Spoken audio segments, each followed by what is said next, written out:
Hello everyone, मेरा नाम किशोर कुमार और आज की इस वीडियो में हम लोग परसेंटेज की थर्ड क्लास को देखेंगे और इस वीडियो के अंदर परसेंटेज कमी एवं वृद्धि उसके बारे में डिस्कशन करेंगे। तो आइए वीडियो को शुरू करते हैं। देखिए, कुछ भी अगर मान लेते हैं कि हमसे कहा जाए कि कहीं पर लिख दिया गया है कि 10% की वृद्धि कीजिए, 10% की किसी भी कोई एक वस्तु है, संख्या है, कुछ भी है, उसमें 10% की वृद्धि करना है, तो इसका मतलब सीधा सा आप ये चीज समझ लीजिए कि भाई 10% वृद्धि करना है तो इसका आपको फ्रैक्शन वैल्यू पता होना चाहिए। फ्रैक्शन वैल्यू पहले क्या होता था, पहले जैसे अगर किसी चीज पर हमें 10% वृद्धि करना होता था, बहुत पहले की बात है, तब उसमें मानते थे, जब हम लोग छोटा रहा करते थे तो माना कि वो संख्या मान लेते कि मूल संख्या 100 है और उसमें फिर 10% की वृद्धि, तो इसका 10% निकाल लेते थे। यहाँ पर 10% परसेंटेज हटना, नीचे 100, ये कर 10 होता, और ये जो 10 आया ना, इसको मूल में ऐड करते तो हमें पता चलता कि 100 और यहाँ पर 10 यानी कि 110 होता। ठीक है, लेकिन ये चीजें करना नहीं है, डायरेक्ट चीजों पर काम बात करेंगे। आ जाइए, देखिए, तो हमें यार फ्रैक्शन वैल्यू पता होना चाहिए। ठीक है, जैसे 10% है, 10% में हमको वृद्धि करना है तो इसका फ्रैक्शन वैल्यू कितना होता है 10% का, तो 10% का फ्रैक्शन वैल्यू होता है 1/10। 1/10, ठीक है, 1/10 आपको पता होगा कैसे हो रहा है भाई। 10 है तो 10% हटेगा तो नीचे 100 बैठेगा, तो 1 0 से 1 0 कट जाएगा तो 1/10 ही बचेगा। ठीक है, तो ये जो 10 जो नीचे वाला है ना, यही मेरा ओरिजिनल नंबर है। ठीक है, इसको ओरिजिनल नंबर कहिए, आधार कहिए, जो कहना है कीजिए, मतलब यही है। इसे इसका मतलब 10% की वृद्धि करेंगे तो 10% का फ्रैक्शन वैल्यू 1/10 होता है। ठीक है, अब 1/10 है तो यहाँ पर ये 10 यानी कि 10 से यार वृद्धि करने बोला है तो उस पर एक ऊपर में कितना है, 1 है, इसको जोड़ दीजिए यानी कि 10 से 11 हो जाएगा। ठीक है, आपको इतना सा थोड़ी सा समझना है। अगर सवाल में हमसे यही पूछता कि भाई 10% है, इस पर 10% की कमी कीजिए, इस नीचे क्रॉस का मतलब कमी है। ठीक है, तो 10% का फ्रैक्शन वैल्यू कितना था 1/10, ये मेरा ओरिजिनल नंबर है यानी कि 10, और 10 में से क्या कमी करना है तो 1 की कमी कर दीजिए तो 9 यानी कि 10 से 9 हो जाएगा। ठीक है, उम्मीद करें ये छोटी सी बात आप समझ पा रहे हैं, छोटी छोटी बातें लेकिन इंपॉर्टेंट है। ठीक है, चलिए आगे चलते हैं। जैसे हमसे कहा जाएगा कि भाई बताइए कि 66.2/3% में वृद्धि कीजिए, परसेंटेज में वृद्धि कीजिए, तो आपको ये आना चाहिए कि 66.2/3 जो होता है इसका फ्रैक्शन वैल्यू कितना होता है आपको पता होगा, हमने कई बार डिस्कशन करे हैं। ठीक है, तो इसका जो फ्रैक्शन वैल्यू होता है वो 2/3 होता है। ठीक है, 2/3 आपको बोलेंगे आपको कैसे मालूम, हमने यार रट रखा है। ठीक है, और निकालने का तरीका क्या होता है, देखिए 66 को जैसे यहाँ पर इसको गुना कर देंगे तो 6 18 के 8, 6 18 के 19, 198, और फिर ऊपर में 2, तो टोटल ऊपर हो गया 200 और नीचे कितना है 3, अब प्रतिशत हटेगा तो नीचे 100 बैठेगा। बात तो बराबर है भाई, 2 0 2 0 कट गया, 2/3 हो गया। आप याद भी नहीं 4-5 बार बनाइएगा, ऑटोमेटिक दिमाग में फिट हो जाते हैं। ठीक है, फिर बार बार उतना झंझट करने का जरूरत बनता नहीं है। तो अब हो गया, इसमें क्या करना है, वृद्धि करना है। तो मूल संख्या हमारा ये 3 है, तो 3 पर 2 की वृद्धि यानी कि 2 3 से हो जाएगा 5। ठीक है, अगर पूछा जाए कि 57 सही 1/7% जो है, इस पर हमको बताइए, इस पर हमको कमी, इस पर कमी कीजिए, इस पर कमी कीजिए, तो 57 सही 1/7% का फ्रैक्शन वैल्यू कितना होगा, ये कितने, ये देखिए 1/7 यानी कि 14 का ग्रुप है कि नहीं, 1/7 आपको याद होगा, हम लोग पढ़ रहे थे। तो 57 कितने बार में, 14 दिया पहले, 14 चौके 56, 4 बार में होता था कि नहीं, 56 उसमें एक बढ़ाते, यानी कि इसका जो फ्रैक्शन वैल्यू होगा 4/7 होता है। और ये मेरा ओरिजिनल नंबर 7 में से 4 घटा दीजिए, यानी कि डिक्रीज के लिए बोला गया है तो घट जाएगा तो 3 हो जाएगा, 7 से 3।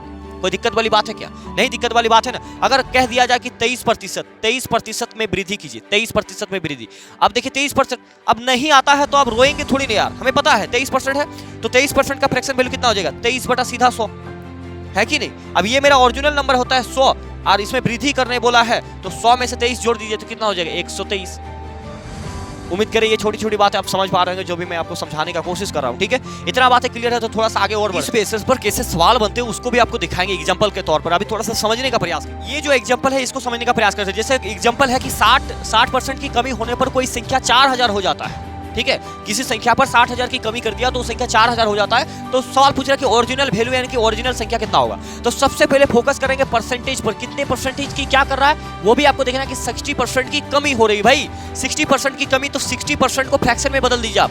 तो 60% को जब फ्रैक्शन में बदलेंगे तो आपको पता होगा कि इसका वैल्यू कितना होता है भाई, इसका वैल्यू होता है 3/5। ये कैसे हुआ, 60 है तो 60% हटेगा तो नीचे 100 बैठेगा, 1 0 से 1 0, 2 3 2 3 6 2 5 10, 3/5 हो गया। आपको पता है कि ये मेरा ओरिजिनल नंबर होता है, बोरा कमी किया गया ना, तो 5 है, 5 से कमी 3 5 है, 5 में से कितना कमी करेंगे, 3 को कमी करेंगे तो कितना बचेगा 2, 5 से 2।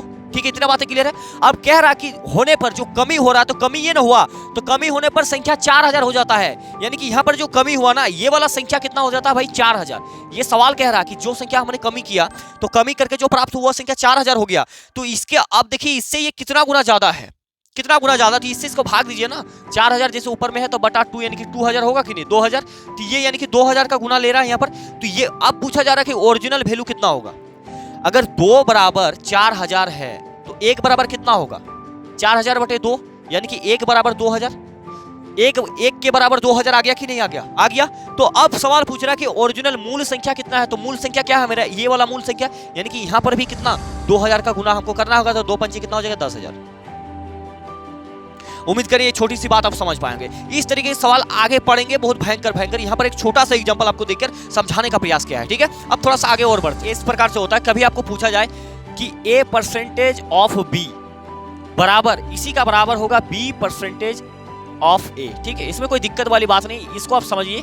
ये होता है रिवर्स परसेंटेज। कैसे? अगर आपको कहा दिया जाए कि 60 का 115% कितना होगा, कितना होगा, है कि नहीं? 60 का 115% कितना होगा? भाई सच में यार, किसी का 115% निकालना ना हालत खराब हो जाती है। लेकिन इसी चीज को आप ऐसे भी लिख सकते हैं कि ये परसेंटेज यहाँ भी बैठा सकते हैं आप, यानी कि 115 का 60% कितना होगा।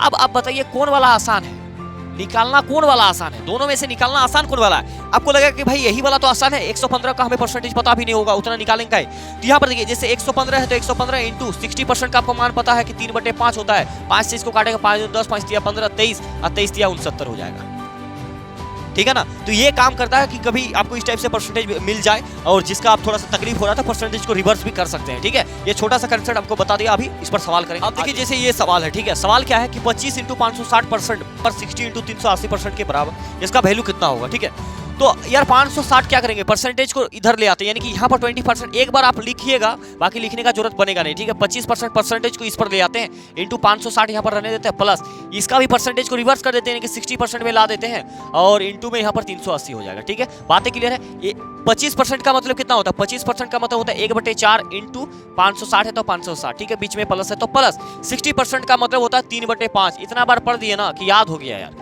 अब इसी तरीके से आपको सारी चीजें याद हो जाएंगे। अब बस सॉल्व कर लेंगे। देखिए, इससे काटेंगे तो 4 एकम 4, 16 बचेगा, 4 4 16 0, ठीक है। अब इसको काटेंगे यहाँ पर तो क्या हो जाएगा, मतलब कैसे कट जाएगा? 5 7 35, 1 बचेगा, 5 दूने 10, ठीक है। बात है कि नहीं? 5 7 35, 5 दूने 10। अब देखिए यहाँ पर 140 है तो 140 यहाँ पर रह जाएगा, प्लस 72 3 दूने 6, 3 7 21, कोई दिक्कत वाली बात? अब जोड़ दीजिए इसको, कितना हो जाएगा भाई?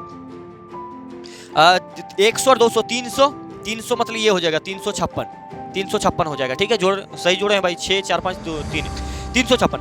तो इस तरीके से चीजें होती हैं, ठीक है। उम्मीद करें समझ पा रहे हैं। ये जो परसेंटेज 1/4 कैसे आया भाई? जिससे 25% है तो प्रतिशत हटेगा तो नीचे 100 बैठता है, आपको पता होगा।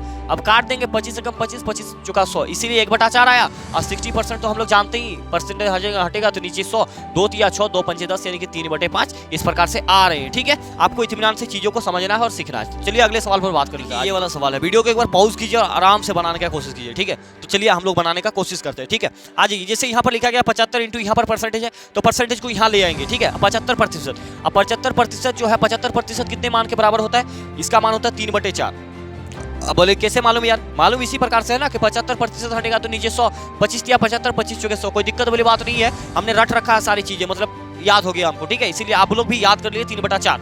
तो ये 640 है तो 640 यहाँ पर लगा देंगे, क्योंकि परसेंटेज यहाँ पर हट गया, प्लस ये परसेंटेज को यहाँ पर दे देंगे, ये परसेंटेज को 120 यहाँ पर आएगा। तो 120 जैसे आपको नहीं पता है तो 120 परसेंटेज आएगा तो नीचे 100 बैठा देना, सिंपली 0 कर जाएगा। 2 से 6 बार में, 2 से 5 बार में, 6/5, यानी कि यहाँ पर 6/5 हो जाएगा कि नहीं हो जाएगा? हो जाएगा। इंटू यहाँ पर 325 है तो 25, यहाँ का परसेंटेज हमने यहाँ दे दिया। अब देखिए इसको काटेंगे, 4 के 4 यहाँ पर क्या हो जाएगा? 24 हो जाएगा, तो 4 6 24 है 0, ठीक है। यहाँ पर काटिए, देखिए 5 चौक 30, 2 बचेगा, 5 5 25। अब इसको सॉल्व कर दीजिए ना। देखिए 16 3 48, यहाँ पर 480 हो गया कि नहीं हो गया? 16 3 48, 1 0 है 1 0। अब इसको गुना कर देंगे तो 6 पंचे 30 के शून्य हाथ में 3 6 36 और 3 39। अब इनको जोड़ पाइएगा कि नहीं पाइएगा? एकदम आराम से, 0 से 0 और 9 8 कितना हो जाएगा भाई? 9 8 17 के 7 हाथ में रहा, 1 4 3 7 8, 870 इसका सही उत्तर हो जाएगा इस पूरे का। तो कितना आसानी से कर पा रहे हैं। परसेंटेज एक ऐसा चीज है ना कि एकदम खेल जाइए भाई, एकदम बहुत मजा आएगा आने वाले समय में। मतलब जैसे अलग और भी कई सारे चैप्टर्स होते हैं ना, तो इसमें बहुत ज्यादा मजा आता है। तो ये तो भाई नॉर्मल सवाल है, हर बार इस तरीके से काम ही नहीं चलेगा, हर बार सीधी उंगली से घी नहीं निकलता है, उंगली टेढ़ा भी करना पड़ता है हमें, ठीक है। तो आज का वीडियो को यहीं पर समाप्त करते हैं, मिलते हैं नेक्स्ट वीडियो, तब तक के लिए धन्यवाद, जय हिंद।